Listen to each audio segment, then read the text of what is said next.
ਜੇਕਰ ਗੱਲ ਕੀਤੀ ਜਾਵੇ ਮੌਨਸੂਨ ਇਜਲਾਸ ਦੀ ਤਾਂ ਸੰਸਦ ਦੇ ਵਿੱਚ ਵਿਰੋਧੀ ਧਿਰ ਵੱਲੋਂ ਜਿਹੜਾ ਕਾਫੀ ਹੰਗਾਮਾ ਕੀਤਾ ਗਿਆ, ਜਿਸ ਦੇ ਚੱਲਦਿਆਂ 2 ਦਿਨ ਲਈ ਜਿਹੜਾ ਸੰਸਦ ਆ ਉਹ ਮੁਲਤਵੀ ਕਰ ਦਿੱਤਾ ਗਿਆ ਕਿ ਜਿਹੜਾ ਲਗਾਤਾਰ ਮਹਿੰਗਾਈ ਵੱਧ ਰਹੀ ਹੈ, ਅਗਨੀਪਥ ਤੇ ਉਹ ਕਹਿੰਦੇ ਨੇ, ਸੁਰੱਖਿਆ ਦੇ ਮਾਮਲੇ ਤੇ ਕਹਿੰਦੇ ਨੇ ਕਿ ਆਓ ਆਪਾਂ ਬਹਿਸ ਕਰੀਏ। ਸਾਰੀਆਂ ਹੀ ਵਿਰੋਧੀ ਪਾਰਟੀਆਂ ਨੇ ਇਹਨਾਂ ਮਾਮਲਿਆਂ ਦੇ ਵਿੱਚ ਸੰਸਦ ਦੇ ਬਾਹਰ ਜਿੱਥੇ ਮਹਾਤਮਾ ਗਾਂਧੀ ਸਾਹਿਬ ਦਾ ਬੁੱਤ ਲੱਗਿਆ ਵਾ ਉੱਥੇ ਜਾ ਕੇ ਹੰਗਾਮਾ ਕੀਤਾ, ਧਰਨਾ ਦਿੱਤਾ। ਇਹਨਾਂ ਨੇ ਤਾਂ ਬਥੇਰਾ ਕਿਹਾ ਸੀ ਕਿ ਆਹ ਸ਼ਬਦ ਨਹੀਂ ਬੋਲਣੇ, ਧਰਨਾ ਨਹੀਂ ਦੇਣਾ, ਜਿਵੇਂ ਇਹ ਸਮਝ ਕੇ ਬਹਿ ਗਏ ਨੇ ਕਿ ਸਦਾ ਅਸੀਂ ਇੱਥੋਂ ਜਾਣਾ ਹੀ ਨਹੀਂ।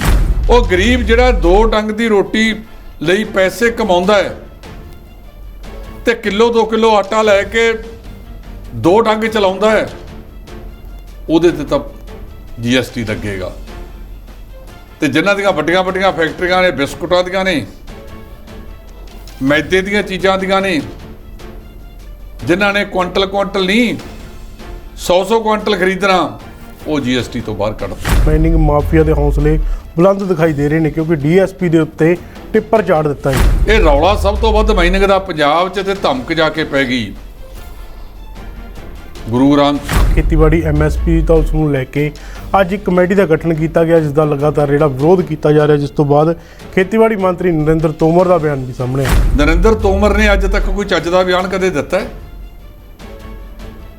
ਉਹ ਜਦੋਂ ਬੋਲਦਾ ਹੈ ਅਜਿਹੀਆਂ ਆਵਾਜ਼ਾਂ ਕੱਢਦਾ ਜਿਹੜੀਆਂ ਕਿਸਾਨ ਨਾ ਪਹਿਲਾਂ ਸਹਿੰਦੇ ਸੀ ਨਾ ਹੁਣ ਸਹਿੰਦੇ ਨੇ। ਗੁਜਰਾਤ ਦੇ ਮੁੱਖ ਮੰਤਰੀ ਸੀ, ਉਹਨਾਂ ਨੇ ਉਸ ਵੇਲੇ ਦੇ ਪ੍ਰਧਾਨ ਮੰਤਰੀ ਡਾਕਟਰ ਮਨਮੋਹਨ ਸਿੰਘ ਨੂੰ ਇੱਕ ਚਿੱਠੀ ਲਿਖੀ ਜਿਹਦੇ ਵਿੱਚ ਕਿਹਾ ਕਿ MSP ਤੇ ਕਾਨੂੰਨ ਬਣਾਇਆ ਜਾਵੇ, ਇਹਨੂੰ ਪਾਰਲੀਮੈਂਟ 'ਚ ਲਿਆਓ।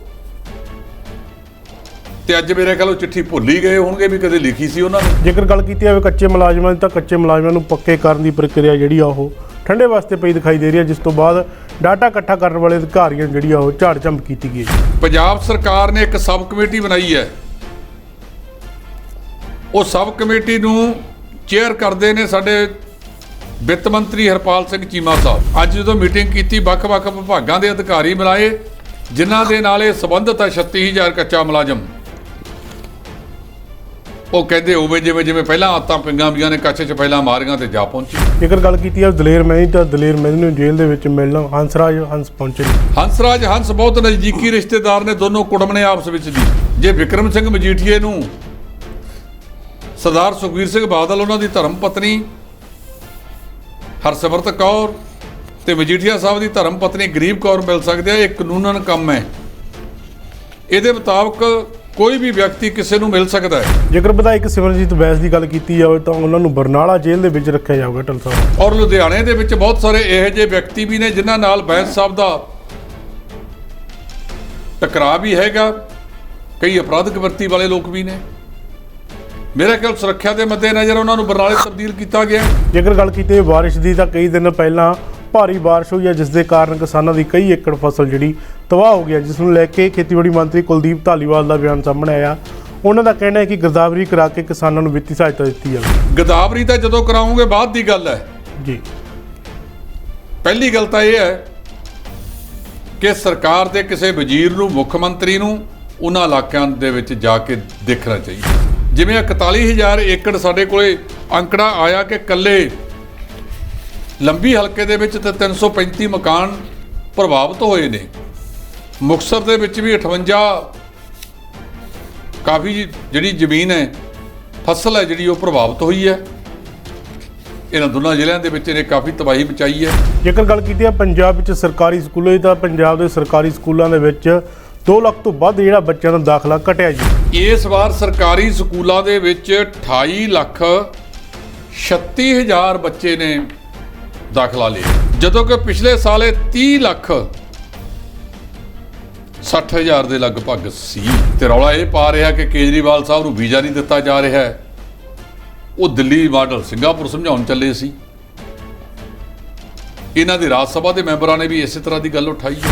ਉਹਨਾਂ ਨੂੰ ਪੰਜਾਬ ਨਾਲੋਂ ਵੱਧ ਫਿਕਰ ਦਿੱਲੀ ਦਾ ਹੋ ਗਿਆ, ਆਪਦੇ ਸੁਪਰੀਮੋ ਦਾ ਹੋ ਗਿਆ। ਜੇਕਰ ਗੱਲ ਕੀਤੀ ਹੈ ਸਤਲੁਜ ਦਰਿਆ ਦੀ ਤਾਂ ਸਤਲੁਜ ਦਰਿਆ ਦੇ ਵਿੱਚ ਪਾਣੀ ਦਾ ਪੱਧਰ ਆ ਜਿਹੜਾ ਲਗਾਤਾਰ ਵੱਧਦਾ ਜਾ ਰਿਹਾ, ਜਿਸ ਤੋਂ ਬਾਅਦ ਕਿਹਾ ਜਾ ਰਿਹਾ ਕਿ ਪਾਕਿਸਤਾਨ ਵੱਲ ਜਿਹੜੇ ਗੇਟ ਉਹ ਖੋਲ੍ਹ ਦਿੱਤੇ ਗਏ। ਇਹ ਪਾਣੀ ਆਜ਼ਾਦੀ ਦੇ 75 ਸਾਲ ਹੋ ਗਏ, ਅਸੀਂ ਅਜੇ ਤੱਕ ਸਾਂਭਣ ਦੇ ਕਾਬਲ ਨਹੀਂ ਹੋਏ।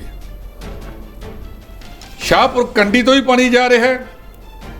ਇਹ ਫਾਜ਼ਿਲਕਾ ਖੇਤਰ ਹੁਸੈਨੀ ਵਾਲੇ ਦੇ ਨੇੜੇ ਤੇੜੇ ਉੱਥੋਂ ਵੀ ਪਾਕਿਸਤਾਨ ਨੂੰ ਚੱਲ ਜਾਂਦਾ। ਪਹਿਲਾਂ ਤਾਂ ਇੱਕੋ ਹੀ ਸੀ।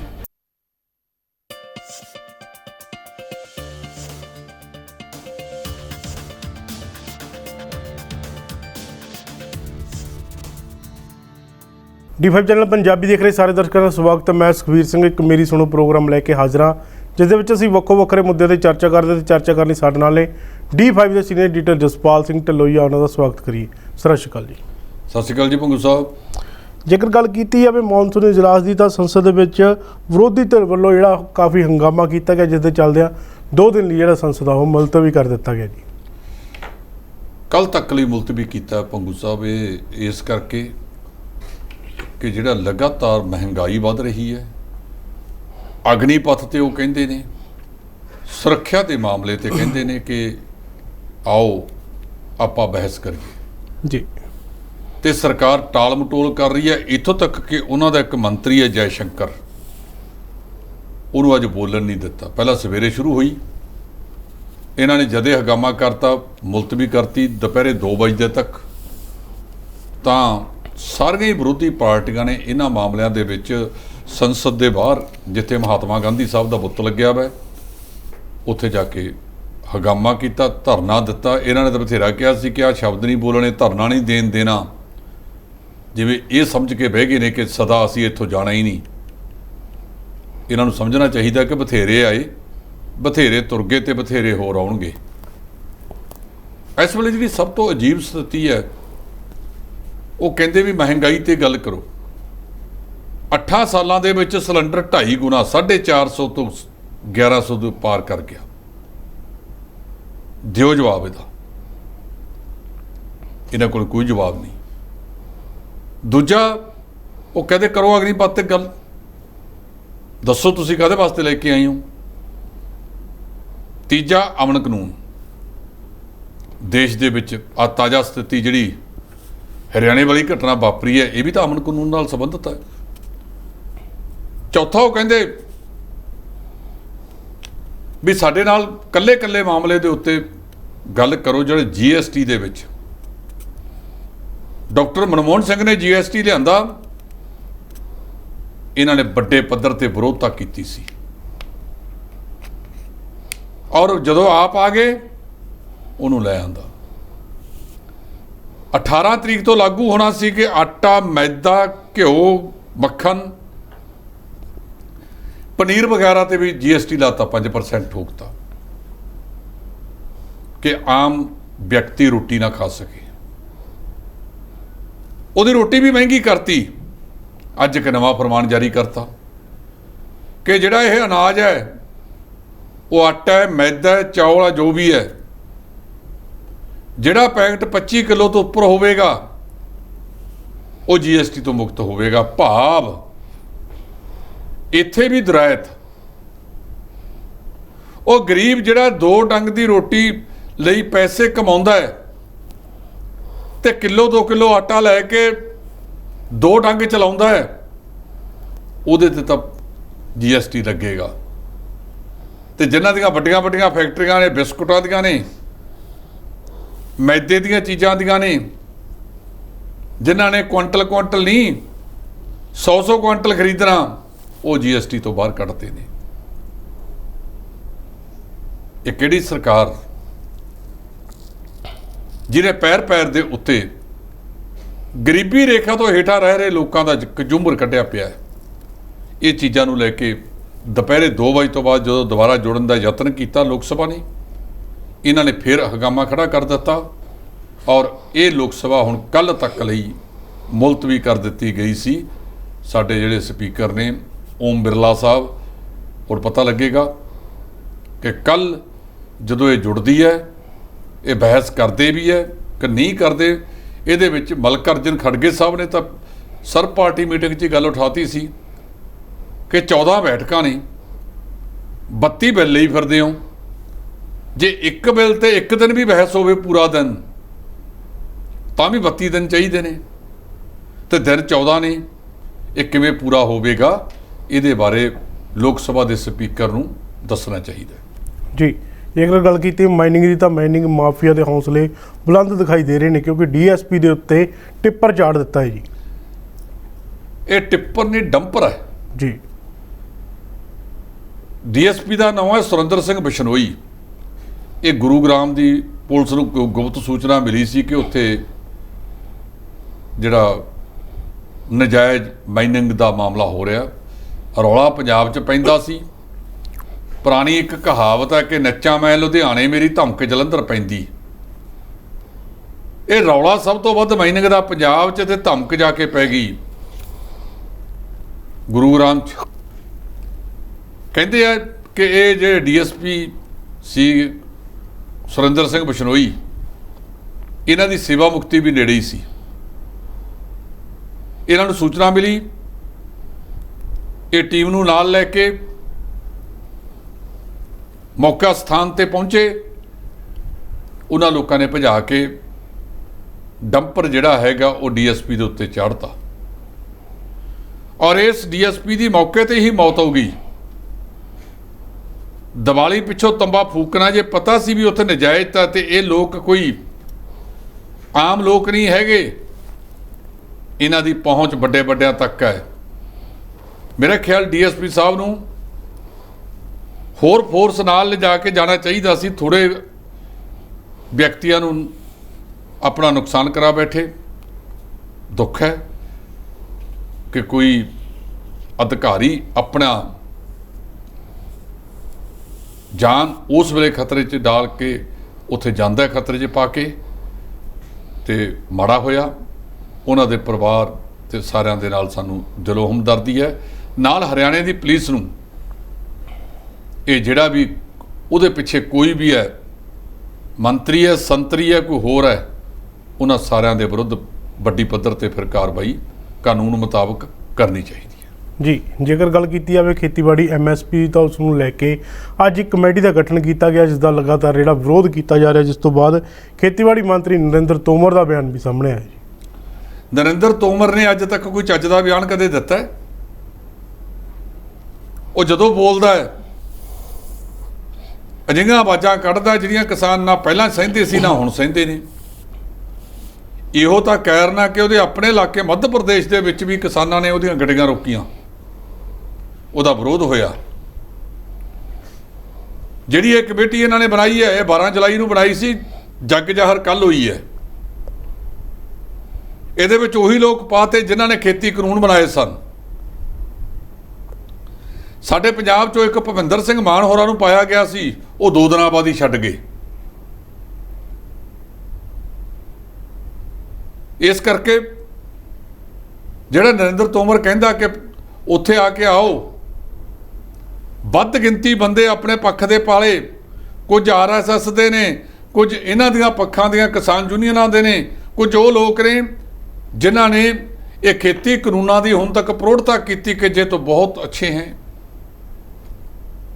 ਉਹ ਮਾਮਲੇ ਦੇ ਵਿੱਚ ਨਰਿੰਦਰ ਤੋਮਰ ਆਪਣਾ ਬਿਆਨ ਦਿੰਦੇ ਆ, ਲੇਕਿਨ ਜਿਹੜਾ ਕਿਸਾਨਾਂ ਨੇ ਇਸ ਚੀਜ਼ ਦੀ ਵਿਰੋਧਤਾ ਕੀਤੀ ਹੈ। ਕਿਸਾਨ ਜਥੇਬੰਦੀਆਂ ਨੇ ਕਹਿਤਾ ਕਿ ਅਸੀਂ ਬਿਲਕੁਲ ਮੈਂਬਰ ਨਹੀਂ ਦੇਣੇ। ਜਦੋਂ ਨਰਿੰਦਰ ਮੋਦੀ ਗੁਜਰਾਤ ਦੇ ਮੁੱਖ ਮੰਤਰੀ ਸੀ, ਉਹਨਾਂ ਨੇ ਉਸ ਵੇਲੇ ਦੇ ਪ੍ਰਧਾਨ ਮੰਤਰੀ ਡਾਕਟਰ ਮਨਮੋਹਨ ਸਿੰਘ ਨੂੰ ਇੱਕ ਚਿੱਠੀ ਲਿਖੀ, ਜਿਹਦੇ ਵਿੱਚ ਕਿਹਾ ਕਿ ਐਮਐਸਪੀ ਤੇ ਕਾਨੂੰਨ ਬਣਾਇਆ ਜਾਵੇ, ਇਹਨੂੰ ਪਾਰਲੀਮੈਂਟ 'ਚ ਲਿਆਓ। ਤੇ ਅੱਜ ਮੇਰੇ ਖਿਆਲ ਉਹ ਚਿੱਠੀ ਭੁੱਲ ਹੀ ਗਏ ਹੋਣਗੇ ਵੀ ਕਦੇ ਲਿਖੀ ਸੀ ਉਹਨਾਂ ਨੇ। ਕਦੇ ਆਪਦੇ ਪ੍ਰਧਾਨ ਮੰਤਰੀ ਦਫ਼ਤਰ ਦੇ ਰਿਕਾਰਡ 'ਚੋਂ ਕਢਾ ਕੇ ਦੇਖ ਲੈਣ।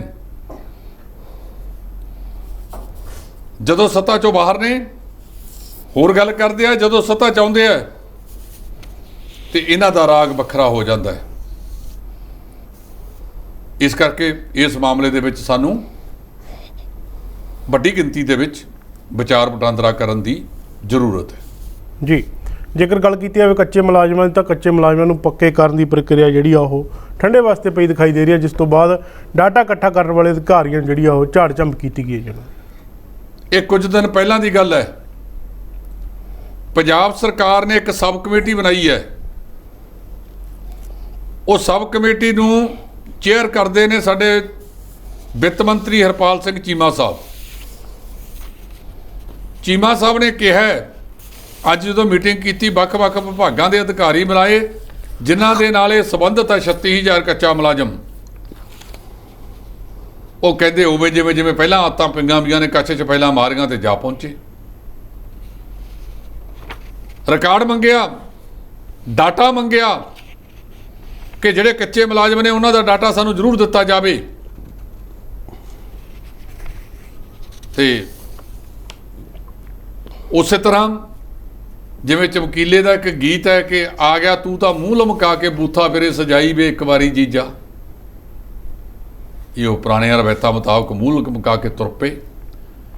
ਅੱਗੋਂ ਵਿੱਤ ਮੰਤਰੀ ਸਾਹਿਬ ਨੇ ਫਿਰ ਝਾੜ ਚੰਪ ਪਾਈ ਇਹਨਾਂ ਨੂੰ ਕਿ ਡਾਟਾ ਮੰਗਿਆ ਗਿਆ ਸੀ, ਡਾਟਾ ਕਿਉਂ ਨਹੀਂ ਲਿਆਂਦਾ ਤੁਸੀਂ ਹੁਣ ਤੱਕ। ਅੱਜ 19 ਜੁਲਾਈ ਹੈ, ਪਰਸੋਂ ਨੂੰ ਫਿਰ ਦੁਬਾਰਾ ਮੀਟਿੰਗ ਸੱਦ ਲਈ ਆ ਵੀ 21 ਜੁਲਾਈ ਤੱਕ ਲੈ ਆਓ ਡਾਟਾ ਸਾਰਾ। ਇਹ ਕੱਚੇ ਮੁਲਾਜ਼ਮਾਂ ਦਾ ਮਾਮਲਾ ਕੋਈ ਅੱਜ ਦਾ ਨਹੀਂ, ਪਿਛਲੀ 10 ਸਾਲ ਇੱਥੇ ਬਾਪ ਬੇਟੇ ਦੀ ਸਰਕਾਰ ਰਹੀ, ਉਹਨਾਂ ਨੇ ਵੀ 16 'ਚ ਉਠਾਇਆ ਸੀ। ਕਦੋਂ? ਜਦੋਂ 9 ਸਾਲ ਕੁੰਭਕਰਨੀ ਨੀਂਦ ਸੁੱਤੇ ਰਹੇ, 10ਵੇਂ ਸਾਲ ਜਾਗੀ ਤੇ ਫਿਰ ਕਹਿੰਦੇ ਉਹਦਾ ਜਾਬਤਾ ਲੱਗ ਗਿਆ ਸੀ ਜੇ ਇਸ ਤਾਂ ਕਰ ਹੀ ਦੇਣਾ ਸੀ। ਇਹ ਮੁਹੂਰਤ 10ਵੇਂ ਸਾਲ ਦਾ ਨਿਕਲਿਆ ਵਾ ਸੀ। ਕੈਪਟਨ ਅਮਰਿੰਦਰ ਸਿੰਘ ਦੀ ਸਰਕਾਰ ਆ ਗਈ, ਉਹ ਵੀ ਚੁੱਪ ਰਹੇ। 111 ਦਿਨਾਂ ਦੀ ਚੰਨੀ ਸਾਹਿਬ ਦੀ ਸਰਕਾਰ ਆਈ, ਉਹਨਾਂ ਨੇ ਬੜਾ ਰੌਲਾ ਪਾਇਆ ਕਿ ਕਰਤੇ ਪੱਕੇ। ਇਸ ਮਾਮਲੇ ਦੇ ਵਿੱਚ ਅਸਲ ਦੇ ਵਿੱਚ ਸੁਪਰੀਮ ਕੋਰਟ ਦੀਆਂ ਕੁਝ ਜੱਜਮੈਂਟਾਂ ਨੇ ਪੁਆੜੇ ਦੀ ਜੜ ਤੱਕ ਕੋਈ ਨਹੀਂ ਗਏ ਵੀ ਉਹਨਾਂ ਜੱਜਮੈਂਟਾਂ ਦਾ ਕਾਨੂੰਨਨ ਤੌਰ ਤੇ ਕਿਵੇਂ ਨਿਬੇੜਾ ਕਰਨਾ ਹੈ। ਉਹ ਨਿਬੇੜੇ ਅਦਾਲਤਾਂ 'ਚ ਹੋਣੇ ਨੇ ਜਾਂ ਮੰਤਰੀ ਮੰਡਲ ਦੇ ਪੱਧਰ ਤੇ ਹੋਣਗੇ, ਕਿਵੇਂ ਹੋਣਗੇ। ਜਦੋਂ ਤੱਕ ਉਹ ਅੜਚਨਾ ਕਾਨੂੰਨੀ ਜਿਹੜੇ ਨੇ ਦਾਅ ਪੇਚ ਨੇ ਉਹ ਪੂਰੇ ਨਹੀਂ ਹੁੰਦੇ ਉਦੋਂ ਤੱਕ ਇਸ ਤੇ ਜਾਇਆ ਨਹੀਂ ਜਾ ਸਕਦਾ। ਤੇ ਸੁਖਵੀਰ ਜੀ ਫਿਰ ਉਹ ਮਾਮਲੇ ਦੇ ਵਿੱਚ ਉਹ ਗਵਰਨਰ ਕੋਲੇ ਪਹੁੰਚ ਕੇ ਭੇਜ ਗਏ, ਜਿਵੇਂ ਬੇਅਦਬੀ ਵਾਲਾ ਕਾਨੂੰਨ ਗਵਰਨਰ ਕੋਲ ਪਿਆ ਹੈ, ਉਹਦੇ ਵਿੱਚ ਉਮਰ ਕੈਦ ਦੀ ਵਿਵਸਥਾ ਸੋਚੀ ਗਈ ਸੀ। ਉਹ ਜਿਵੇਂ ਤੁਰਦੇ ਫਿਰਦੇ ਇਹ ਵੀ ਉੱਥੇ ਭੇਜਤਾ ਤੇ ਠੰਡੇ ਬਸਤੇ 'ਚ ਪਿਆ। ਗਵਰਨਰ ਸਾਹਿਬ ਨੇ ਇਤਰਾਜ਼ ਲਾਤੇ, ਚੰਨੀ ਸਾਹਿਬ ਦੀ ਸਰਕਾਰ ਵੇਲੇ ਉਹਨਾਂ ਨੇ ਇਤਰਾਜ਼ ਲਾਤੇ ਸੀ ਕਿ ਇਹਨੂੰ ਕੀਤਾ ਨਹੀਂ ਜਾ ਸਕਦਾ। ਜਿਹੜੀ ਅਸਲ ਮਸਲੇ ਦੀ ਜੜ ਹੈ, ਜਿਹੜੀਆਂ ਸੁਪਰੀਮ ਕੋਰਟ ਦੀਆਂ ਕੁਝ ਜੱਜਮੈਂਟਾਂ ਨੇ, ਉਹਦੇ ਕਰਕੇ ਮਸਲਾ ਹੱਲ ਨਹੀਂ ਹੋ ਰਿਹਾ। ਉਹਨੂੰ ਹਰਪਾਲ ਸਿੰਘ ਚੀਮਾ ਤੇ ਭਗਵੰਤ ਸਿੰਘ ਮਾਨ ਸਾਹਿਬ ਕਿਵੇਂ ਨਜਿੱਠਣਗੇ, ਇਹ ਇੱਕ ਬਹੁਤ ਵੱਡਾ ਮਾਮਲਾ ਸਾਹਮਣੇ ਹੈ। ਜੀ ਜੇਕਰ ਗੱਲ ਕੀਤੀ ਹੈ ਦਲੇਰ ਮਹਿੰਦੀ, ਤਾਂ ਦਲੇਰ ਮਹਿੰਦੀ ਨੂੰ ਜੇਲ੍ਹ ਦੇ ਵਿੱਚ ਮਿਲਣਾ ਹੰਸਰਾਜ ਹੰਸ ਪਹੁੰਚੇ ਨੇ ਜੀ। ਹੰਸਰਾਜ ਹੰਸ ਬਹੁਤ ਨਜ਼ਦੀਕੀ ਰਿਸ਼ਤੇਦਾਰ ਨੇ, ਦੋਨੋਂ ਕੁੜਮ ਨੇ ਆਪਸ ਵਿੱਚ ਦੀ ਜੀ। ਤੇ ਜੇ ਵਿਕਰਮ ਸਿੰਘ ਮਜੀਠੀਏ ਨੂੰ ਸਰਦਾਰ ਸੁਖਬੀਰ ਸਿੰਘ ਬਾਦਲ, ਉਹਨਾਂ ਦੀ ਧਰਮ ਪਤਨੀ ਹਰਸਿਮਰਤ ਕੌਰ ਤੇ ਮਜੀਠੀਆ ਸਾਹਿਬ ਦੀ ਧਰਮ ਪਤਨੀ ਗਰੀਬ ਕੌਰ ਮਿਲ ਸਕਦੇ ਆ, ਇਹ ਕਾਨੂੰਨਨ ਕੰਮ ਹੈ। ਇਹਦੇ ਮੁਤਾਬਕ ਕੋਈ ਵੀ ਵਿਅਕਤੀ ਕਿਸੇ ਨੂੰ ਮਿਲ ਸਕਦਾ ਹੈ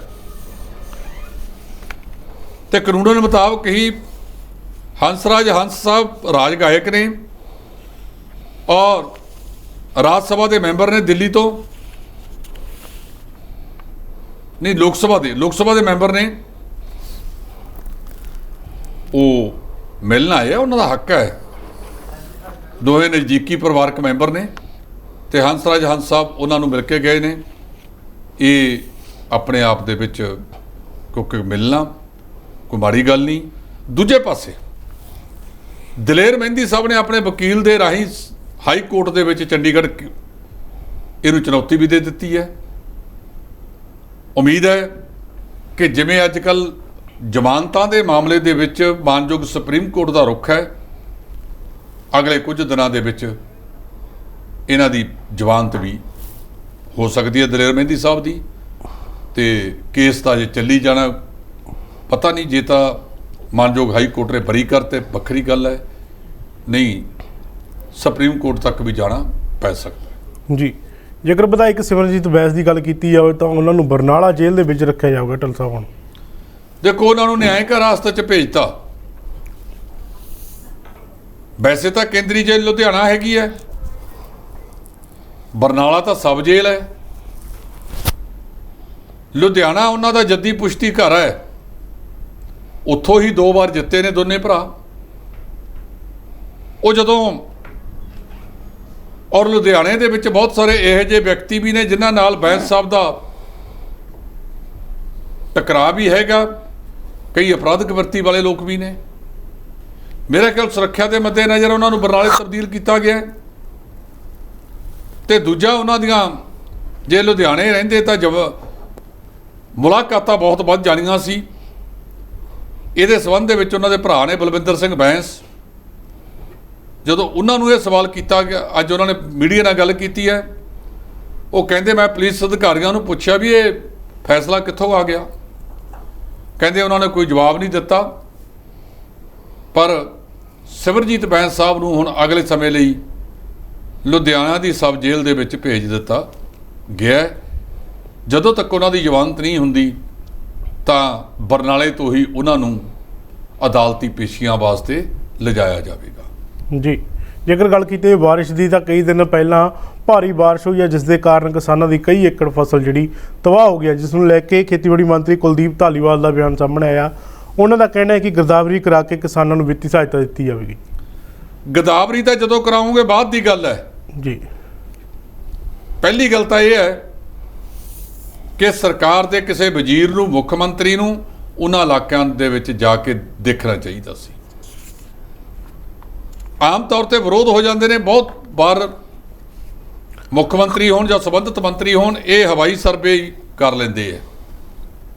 ਜਿਵੇਂ 41,000 ਏਕੜ ਸਾਡੇ ਕੋਲੇ ਅੰਕੜਾ ਆਇਆ ਕਿ ਇਕੱਲੇ ਲੰਬੀ ਹਲਕੇ ਦੇ ਵਿੱਚ ਤੇ 335 ਮਕਾਨ ਪ੍ਰਭਾਵਿਤ ਹੋਏ ਨੇ। ਮੁਕਤਸਰ ਦੇ ਵਿੱਚ ਵੀ 58 ਕਾਫੀ ਜਿਹੜੀ ਜ਼ਮੀਨ ਹੈ, ਫਸਲ ਹੈ ਜਿਹੜੀ ਉਹ ਪ੍ਰਭਾਵਿਤ ਹੋਈ ਹੈ। ਇਹਨਾਂ ਦੋਨਾਂ ਜ਼ਿਲ੍ਹਿਆਂ ਦੇ ਵਿੱਚ ਇਹਨੇ ਕਾਫੀ ਤਬਾਹੀ ਮਚਾਈ ਹੈ। ਲੇਕਿਨ ਮੈਂ ਅੱਜ ਵੀ ਬੇਨਤੀ ਕਰਾਂ ਮਾਨ ਸਾਹਿਬ ਦੀ ਸਰਕਾਰ ਨੂੰ, ਜੇ ਤੁਸੀਂ ਇਸ ਗੱਲ ਦੀ ਹਿੰਮਤ ਰੱਖਦੇ ਹੋ ਕਿ ਅਗਲੇ ਸਮੇਂ ਵਿੱਚ ਦੁਬਾਰਾ ਤਬਾਹੀ ਨਾ ਆਵੇ ਤਾਂ ਫਿਰ ਪੁਰਾਣੀਆਂ ਜ਼ਮੀਨਾਂ ਜਿਹੜੀਆਂ ਦੱਬੀਆਂ ਪਈਆਂ ਨੇ ਉਹ ਕਢਾਓ ਤੇ ਖਤਾਨ, ਜਲ ਨਿਕਾਸੀਆਂ, ਖੂਹ, ਟੋਭੇ ਇਹ ਦੁਬਾਰਾ ਪੈਦਾ ਕਰੋ ਤੇ ਅਗਲੇ ਦਿਨਾਂ ਦੇ ਵਿੱਚ ਫਿਰ ਅਜਿਹੀ ਸਥਿਤੀ ਕਦੇ ਨਾ ਆਵੇ। ਜੀ, ਜੇਕਰ ਗੱਲ ਕੀਤੀ ਹੈ ਪੰਜਾਬ ਵਿੱਚ ਸਰਕਾਰੀ ਸਕੂਲਾਂ ਦੀ, ਤਾਂ ਪੰਜਾਬ ਦੇ ਸਰਕਾਰੀ ਸਕੂਲਾਂ ਦੇ ਵਿੱਚ 2 ਲੱਖ ਤੋਂ ਵੱਧ ਜਿਹੜਾ ਬੱਚਿਆਂ ਦਾ ਦਾਖਲਾ ਘਟਿਆ ਜੀ। ਇਹ ਅੱਜ ਅਖਬਾਰ ਨੇ ਬੜੀ ਪ੍ਰਮੁੱਖਤਾ ਦੇ ਨਾਲ ਖਬਰ ਉਠਾਈ ਹੈ ਜੀ। ਇਸ ਵਾਰ ਸਰਕਾਰੀ ਸਕੂਲਾਂ ਦੇ ਵਿੱਚ 28,36,000 ਬੱਚੇ ਨੇ ਦਾਖਲਾ ਲਿਆ, ਜਦੋਂ ਕਿ ਪਿਛਲੇ ਸਾਲ ਇਹ 30,60,000 ਦੇ ਲਗਭਗ ਸੀ ਜੀ। ਇਹ ਤਾਂ ਨਵਾਂ ਮਾਡਲ ਦੇਣ ਲੱਗੇ ਹੈ। ਦਿੱਲੀ ਦਾ ਮਾਡਲ ਤੇ ਰੌਲਾ ਇਹ ਪਾ ਰਿਹਾ ਕਿ ਕੇਜਰੀਵਾਲ ਸਾਹਿਬ ਨੂੰ ਵੀਜ਼ਾ ਨਹੀਂ ਦਿੱਤਾ ਜਾ ਰਿਹਾ ਹੈ। ਉਹ ਦਿੱਲੀ ਮਾਡਲ ਸਿੰਗਾਪੁਰ ਸਮਝਾਉਣ ਚੱਲੇ ਸੀ। ਇਹਨਾਂ ਦੀ ਰਾਜ ਸਭਾ ਦੇ ਮੈਂਬਰਾਂ ਨੇ ਵੀ ਇਸੇ ਤਰ੍ਹਾਂ ਦੀ ਗੱਲ ਉਠਾਈ ਹੈ। ਉਹਨਾਂ ਨੂੰ ਪੰਜਾਬ ਨਾਲੋਂ ਵੱਧ ਫਿਕਰ ਦਿੱਲੀ ਦਾ ਹੋ ਗਿਆ, ਆਪਦੇ ਸੁਪਰੀਮੋ ਦਾ ਹੋ ਗਿਆ। ਬੱਚਿਆਂ ਦੀ ਗਿਣਤੀ ਘਟਣ ਬਾਰੇ ਸਿੱਖਿਆ ਮੰਤਰੀ ਹਰਜੋਤ ਸਿੰਘ ਬੈਂਸ ਨੇ ਬਿਆਨ ਦਿੱਤਾ ਹੈ। ਉਹ ਕਹਿੰਦੇ ਜੀ ਅਜੇ ਤਾਂ ਸਾਨੂੰ 4 ਮਹੀਨੇ ਹੋਏ ਨੇ, ਤੇਲ ਦੇਖੋ, ਤੇਲ ਦੀ ਧਾਰ ਦੇਖੋ, ਅਗਲੇ ਸਾਲ ਦੇਖਿਓ ਫਿਰ ਤੁਸੀਂ ਇਹ ਸਰਕਾਰੀ ਸਕੂਲਾਂ ਦੇ ਵਿੱਚ ਬੱਚਿਆਂ ਦੀਆਂ ਲਾਈਨਾਂ ਕਿਵੇਂ ਲੱਗਦੀਆਂ ਨੇ। ਜੀ, ਜੇਕਰ ਗੱਲ ਕੀਤੀ ਹੈ ਸਤਲੁਜ ਦਰਿਆ ਦੀ, ਤਾਂ ਸਤਲੁਜ ਦਰਿਆ ਦੇ ਵਿੱਚ ਪਾਣੀ ਦਾ ਪੱਧਰ ਆ ਜਿਹੜਾ ਲਗਾਤਾਰ ਵੱਧਦਾ ਜਾ ਰਿਹਾ, ਜਿਸ ਤੋਂ ਬਾਅਦ ਕਿਹਾ ਜਾ ਰਿਹਾ ਕਿ ਪਾਕਿਸਤਾਨ ਵੱਲ ਜਿਹੜੇ ਗੇਟ ਉਹ ਖੋਲ੍ਹ ਦਿੱਤੇ ਗਏ ਨੇ। ਇਹ ਪਾਣੀ ਆਜ਼ਾਦੀ ਦੇ 75 ਸਾਲ ਹੋ ਗਏ, ਅਸੀਂ ਅਜੇ ਤੱਕ ਸਾਂਭਣ ਦੇ ਕਾਬਲ ਨਹੀਂ ਹੋਏ। ਸ਼ਾਹਪੁਰ ਕੰਡੀ ਤੋਂ ਹੀ ਪਾਣੀ ਜਾ ਰਿਹਾ ਹੈ। ਇਹ ਫਾਜ਼ਿਲਕਾ ਖੇਤਰ ਹੁਸੈਨੀ ਵਾਲੇ ਦੇ ਨੇੜੇ ਤੇੜੇ ਉੱਥੋਂ ਵੀ ਪਾਕਿਸਤਾਨ ਨੂੰ ਚੱਲ ਜਾਂਦਾ, ਪਹਿਲਾਂ ਤਾਂ ਇੱਕੋ ਹੀ ਸੀ। ਗੱਲਾਂ ਬਹੁਤ ਵੱਡੀਆਂ ਵੱਡੀਆਂ ਕਰਦੇ ਆ ਤੇ ਵਿਕਾਸ ਕਿੱਥੇ ਖੜਾ ਸਾਡਾ? ਗਲੀਆਂ ਨਾਲੀਆਂ ਤੇ ਜਿਹੜੀਆਂ ਗਲੀਆਂ ਨਾਲੀਆਂ ਹੁਣ ਤੱਕ 15 ਵਾਰੀ ਬਣ ਗਈਆਂ, ਅਜੇ ਵੀ ਪਾਣੀ ਨਹੀਂ ਝੱਲਦੀਆਂ, ਲੋਕਾਂ ਦੇ ਘਰਾਂ 'ਚ ਪਾਣੀ ਬੜੀ ਜਾਂਦਾ ਹੈ। ਇੱਥੇ ਨੀਤੀ ਨਾਂ ਦੀ ਕੋਈ ਚੀਜ਼ ਹੀ ਨਹੀਂ। ਜਿਹਦਾ ਜੀ ਕਰਦਾ ਵੱਡੇ ਵੱਡੇ ਚਬੂਤਰੇ ਬਣਾ ਲੈਂਦਾ ਗਲੀਆਂ 'ਚ, ਗਰੀਬਾਂ ਦੇ ਘਰਾਂ 'ਚ ਪਾਣੀ ਵੜਦਾ ਹੈ। ਘਰ ਤਾਂ ਚੱਕ ਲਿਆ, ਇੱਥੇ ਕੰਮ ਹੀ ਇੱਕ ਹੈ, ਸੜਕ ਉੱਚੀ ਹੋ ਗਈ, ਘਰ ਨੀਵੇਂ ਰਹਿ ਗਏ, ਚੱਕੋ ਜੀ ਘਰ ਹੁਣ ਘਰ ਚੱਕ ਤੇ ਸੜਕ ਨੀਵੀਂ ਆ ਗਈ, ਸੜਕ ਦੇ ਉੱਤੇ ਦਰਿਆ ਬਣ ਜਾਂਦਾ ਹੈ। ਕੋਈ ਨੀਤੀਗਤ ਤਰੀਕਾ ਕਿਉਂ ਨਹੀਂ ਅਪਣਾਇਆ ਜਾਂਦਾ? ਜਿਹੜਾ 50 ਸਾਲ ਸਾਨੂੰ ਨਾ ਸੜਕ ਚੱਕਣੀ ਪਵੇ ਤੇ ਨਾ ਕੋਠੀਆਂ ਚੱਕਣੀਆਂ ਪੈਣ। ਜਿਹੜੀ ਅੱਜ ਨੀਤੀ ਪਾਈ ਜਾ ਰਹੀ ਹੈ ਉਹ ਪਾਸ 2001 ਚ ਹੋਈ ਸੀ, ਤੇ ਅੱਜ 2022 ਦੇ ਵਿੱਚ 2042 ਵਾਲੀ ਕਿਉਂ ਨਹੀਂ ਹੋ ਰਹੀ, ਜਾਂ 52 ਵਾਲੀ ਕਿਉਂ ਨਹੀਂ ਹੋ ਰਹੀ? ਚੰਡੀਗੜ੍ਹ ਦੀਆਂ ਸੜਕਾਂ ਤੇ ਕਦੇ ਘੰਟੇ ਜਾਂ ਅੱਧੇ ਘੰਟੇ ਤੋਂ ਵੱਧ ਪਾਣੀ ਦੇਖਿਆ? ਵਿਉਂਤਬੰਦੀਆਂ ਨੇ। ਇੱਥੇ ਤਾਂ ਨਜਾਇਜ਼ ਕਲੋਨੀਆਂ ਪਤਾ ਹੀ ਨਹੀਂ ਲੱਗਦਾ ਕਦੋਂ ਕਿਹੜਾ ਬਣਾ ਕੇ ਬਹਿ ਜਾਂਦਾ ਹੈ। ਜਦੋਂ ਪਾਣੀ ਸਿਰ ਤੋਂ ਲੰਘ ਜਾਂਦਾ ਫਿਰ ਇਹ ਬੁਲਡੋਜ਼ਰ ਲੈ ਕੇ ਢਾਉਣ ਚੱਲ ਪੈਂਦੇ ਨੇ। ਕਿੰਨੀਆਂ ਥਾਵਾਂ ਤੇ ਨਜਾਇਜ਼ ਬਿਲਡਿੰਗਾਂ ਬਣੀਆਂ, ਇਹਨਾਂ ਦੀ ਮਿਲੀ ਭੁਗਤਣੀ ਦਾ ਹੋਰ ਕੀ ਹੈ? ਜਦੋਂ ਤੱਕ ਕਾਨੂੰਨ ਸਾਰਿਆਂ ਵਾਸਤੇ ਇੱਕੋ ਜਿਹਾ ਨਹੀਂ ਹੋਵੇਗਾ, ਵੱਡੇ ਵਾਸਤੇ ਛੱਡ ਦਿਓ, ਸਾਡੀ ਪਾਰਟੀ ਦਾ ਬੰਦਾ ਹੈ, ਆ ਦੂਜਾ ਵਿਰੋਧੀਆਂ ਦਾ ਰਗੜ ਦਿਓ ਇਹਨੂੰ। ਅਸੀਂ ਇਸੇ ਕੰਮ ਤੇ ਤੁਰੇ ਫਿਰਾਂਗੇ, ਉਦੋਂ ਤੱਕ ਇਹ ਵਿਕਾਸ ਵਿਧੀਬੱਧ ਤਰੀਕੇ ਨਾਲ ਹੋ ਹੀ ਨਹੀਂ ਸਕਦਾ। ਇਸ ਮਾਮਲੇ ਦੇ ਵਿੱਚ ਸਰਕਾਰ ਨੂੰ ਇੱਕ ਨੀਤੀ ਬਣਾਉਣੀ ਚਾਹੀਦੀ ਹੈ, ਉਹ ਸਾਰਿਆਂ ਲਈ ਇੱਕੋ ਜਿਹੀ ਹੋਵੇ। ਜੀ, ਜੇਕਰ ਗੱਲ ਕੀਤੀ ਜਾਵੇ ਨਕਲੀ ਬੀਜਾਂ ਦੀ, ਤਾਂ ਨਕਲੀ ਬੀਜਾਂ ਦੇ ਕਾਰਨ ਕਈ ਏਕੜ ਫਸਲ ਜਿਹੜੀ ਖਰਾਬ ਹੋ ਚੁੱਕੀ ਹੈ, ਜਿਸ ਨੂੰ ਲੈ ਕੇ ਸੰਯੁਕਤ ਕਿਸਾਨ ਮੋਰਚੇ ਦਾ ਕਹਿਣਾ ਹੈ ਕਿ ਉਹ ਸੂਬਾ ਪੱਧਰੀ ਜਿਹੜਾ ਅੰਦੋਲਨ ਕਰਨਗੇ। ਜੀ, ਇੱਕ ਅੰਦੋਲਨ ਤਾਂ ਅਗਲੇ ਦਿਨਾਂ 'ਚ ਹੋ ਰਿਹਾ। ਇੱਕ ਬੀਜ ਵਿਕਰੇਤਾ ਕੱਲ ਕਰ ਰਹੇ ਨੇ ਜੀ। 2 ਦਹਾਕਿਆਂ ਤੋਂ ਵੱਧ ਦਾ ਸਮਾਂ ਹੋ ਗਿਆ, ਨਾ ਤਾਂ ਇਹ ਪਤਾ ਲੱਗਿਆ ਨਕਲੀ ਬੀਜ ਆਉਂਦਾ ਕਿੱਥੋਂ ਹੈ। ਆ ਜਿਹੜਾ ਹੁਣ ਨਰਮੇ ਦਾ ਬੀਜ ਆਇਆ 20 ਲੱਖ ਪੈਕਟ, ਇਹ ਗੁਜਰਾਤ ਤੋਂ ਆਇਆ, ਮਾਫੀਆ ਨਾਲ ਪੰਜਾਬ ਦਾ ਹੈ। ਪਿਛਲੇ 2.5 ਦਹਾਕਿਆਂ ਦੇ ਵਿੱਚ ਸਾਨੂੰ ਇੱਕ ਬੰਦਾ ਨਹੀਂ ਲੱਭਿਆ ਵੀ ਇਹਨੇ ਇਹ ਗਲਤ ਕੀਤਾ। ਆਹ ਨਰਮਾ ਪੱਟੀ ਆ ਗਈ, 4 ਦਿਨ ਨਰਮੇ ਦੀਆਂ ਖਬਰਾਂ ਲੱਗਣਗੀਆਂ, ਉਦੋਂ ਬਾਅਦ ਫਾਈਲਾਂ ਠੰਡੇ ਵਾਸਤੇ 'ਚ ਆ ਮੀਂਹ ਪੈ ਰਿਹਾ ਹੈ, ਹੁਣ ਉਹ ਫਾਈਲਾਂ ਖੁੱਲੀਆਂ ਵੀਆਂ ਨੇ। ਮੀਂਹ ਹਟਿਆ, ਖਵਾਜਾ ਵਿਸਰਿਆ, ਪਤਨਾਲਾ ਉੱਥੇ ਦਾ ਉੱਥੇ। ਇਹ ਜਿਹੜਾ ਨਕਲੀ ਬੀਜ ਤੇ ਇਹ ਜਿਹੜਾ ਗੋਰਖ ਧੰਦਾ ਚੱਲ ਰਿਹਾ ਹੈ, ਆਪਣੇ ਆਪ ਦੇ ਵਿੱਚ ਬਹੁਤ ਵੱਡਾ ਹੈ। ਇਸ ਮਾਮਲੇ ਦੇ ਵਿੱਚ ਸਾਨੂੰ ਸਰਕਾਰ ਨੂੰ, ਖਾਸ ਕਰ ਸਾਡੇ ਖੇਤੀਬਾੜੀ ਮੰਤਰੀ ਕੁਲਦੀਪ ਸਿੰਘ ਧਾਲੀਵਾਲ ਨੂੰ ਦਮਗਜੇ ਤਾਂ ਬਹੁਤ ਮਾਰਤੇ, ਆਹ ਨਹੀਂ ਹੋਣ ਦਿਆਂਗੇ, ਉਹ ਨਹੀਂ ਹੋਣ ਦਿਆਂਗੇ, ਉਹ ਨਹੀਂ ਹੋਣ ਦਿਆਂਗੇ, ਪਰ ਦੱਸੋ ਤਾਂ ਸਹੀ ਕਾਰਵਾਈ ਕੀ ਕੀਤੀ ਹੈ ਨਕਲੀ ਬੀਜਾਂ ਤੇ? ਜਦੋਂ ਕੁਲਦੀਪ ਸਿੰਘ ਧਾਲੀਵਾਲ ਕੋਲੇ ਖੇਤੀਬਾੜੀ ਜੇ ਮਹਿਕਮਾ ਸੀ, ਉਹ ਇਕੱਲਾ ਪੰਚਾਇਤੀ ਕੰਮਾਂ ਤੇ ਕਿਉਂ ਤੁਰੇ ਫਿਰੇ, ਉਧਰ ਟਾਈਮ ਕਿਉਂ ਨਹੀਂ ਦਿੱਤਾ? ਪਤਾ ਨਹੀਂ। ਪੰਜਾਬ ਖੇਤੀ ਪ੍ਰਧਾਨ ਸੂਬਾ, ਪਿਛਲੀ ਕਾਂਗਰਸ ਦੀ ਸਰਕਾਰ ਲੰਘੀ, 4.5 ਸਾਲ ਕੈਪਟਨ ਅਮਰਿੰਦਰ ਸਿੰਘ ਕੋਲੇ ਰਿਹਾ ਇਹ ਮਹਿਕਮਾ। ਮੈਨੂੰ ਨਹੀਂ ਲੱਗਦਾ 5 ਸਾਲਾਂ 'ਚ ਉਹਨੇ ਇੱਕ ਮੀਟਿੰਗ ਵੀ ਕੀਤੀ ਹੋਵੇ ਇਹ ਮਹਿਕਮੇ ਦੀ, ਜਿਹੜਾ ਐਡਾ ਮਹੱਤਵਪੂਰਨ ਮਹਿਕਮਾ ਹੋਵੇ। ਅਰਵਿੰਦ ਕੇਜਰੀਵਾਲ ਨੇ ਕਿਹਾ, ਦਿੱਲੀ ਦੇ ਮੁੱਖ ਮੰਤਰੀ ਨੇ ਕਿਹਾ ਉਹ ਭਵੇ ਕੇ ਪਰਾਲੀ ਦਾ ਹੱਲ ਕੱਢੀਏ, ਤੇ ਇੱਥੋਂ ਜਵਾਬ ਆ ਗਿਆ ਕੈਪਟਨ ਸਾਹਿਬ ਦਾ, ਨੋ ਨੋ ਨੋ ਨੋ ਨੋ, ਉਹ ਕਿਹੜਾ ਗੱਲ ਦਿੰਦਾ ਇੱਥੇ। ਇਹ ਕਰਕੇ ਉਹਨਾਂ ਨੇ ਕਿਹਾ ਵੀ ਜੇ ਮੇਰੇ ਕੋਲ ਨਹੀਂ ਆਉਣਾ ਮੈਂ ਆ ਜਾਣਾ ਚੰਡੀਗੜ੍ਹ ਜੀ। ਇਹ ਵੀ ਨਹੀਂ ਸਰਿਆ ਵੀ ਕੋਈ ਆਪਦਾ ਨੁਮਾਇੰਦਾ ਹੀ ਭੇਜ ਦੋ ਜੀ। ਉਹ ਖੱਟੜ ਸਾਹਿਬ ਨੂੰ ਆ ਕੇ ਮਿਲ ਕੇ ਚਾਹ ਪਾਣੀ ਛਕ ਕੇ ਤੁਰਦਾ ਬਣਿਆ। ਜੇ 3-4 ਮੁਲਕ ਰਾਜ ਇਕੱਠੇ ਬਹਿ ਕੇ ਕੋਈ ਸਮੱਸਿਆ ਦਾ ਹੱਲ ਕਰਦੇ ਆ, ਕਿਉਂ ਨਹੀਂ ਕਰਨੀ ਚਾਹੀਦੀ ਜੀ?